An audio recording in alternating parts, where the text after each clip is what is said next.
RFK, looking good. Buff. I just want to know where he's buying his human growth hormone or steroids or whatever it is.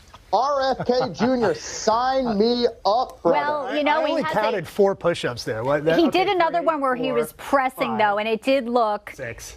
I don't think Biden could do that. So I think that's the contrast here. I don't know what he's. 10. I don't know what he's eating for lunch today. Maybe some creatine and a side of I don't know, protein. Newsmax and Fox News and all the other right-wing outlets are rushing to cover RFK Jr. You know, because he's just as nuts and crazy as them, just as outside of reality as they are. Except he's in good shape, so you know.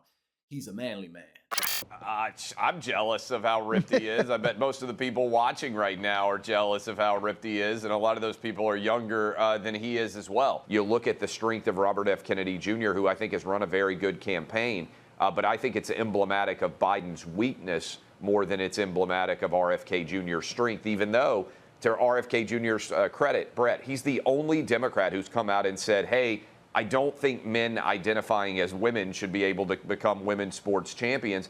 And he's the only Democrat that's come out and actually called out the COVID policies that have been such failures for kids in schools and masking and everything else. And it's really not a mystery why the right wing really loves RFK Jr. It's because he's nuts. You know, he was just on talking about how the Chinese are developing bioweapons that specifically target you based on your ethnicity. We know that the Chinese are developing ethnic bioweapons that are designed to attack people of certain racial types, and we're doing the same thing. And as my man just pointed out, you know, he's the only guy on the Democratic side who said that, you know, basically transgender people are the enemy. And he, you know, criticized the COVID policies that unironically every Republican state followed as well. And that always kills me about Republicans. They talk about COVID as if Donald Trump wasn't the president of the United States when the outbreak occurred. And then they talk about it as if Republican states didn't follow suit and shut businesses down because they had to. But, you know, throw in some push-ups, throw a little bit of manliness in there, and, you know, whoo, the guy can do 15 push-ups. He's a strong man, and I guess that's impressive when everybody in office is like 85 years old. But it's so interesting to me when people that are considered outside the world of health look like that. And the people who are criticizing him, like Hotez, who looks like he spent his entire life in the cake aisle at ShopRite, it's pretty funny that the so-called MDs and experts always look sick. But it's the people with the unorthodox ideas that look like that. Unfortunately, it seems like all you really need to do to be a star for the right wing in America is swallow the red pill and be as ridiculous as you possibly can.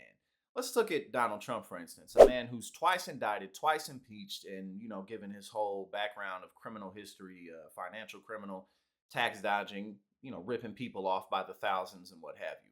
It's that he doesn't admit to it.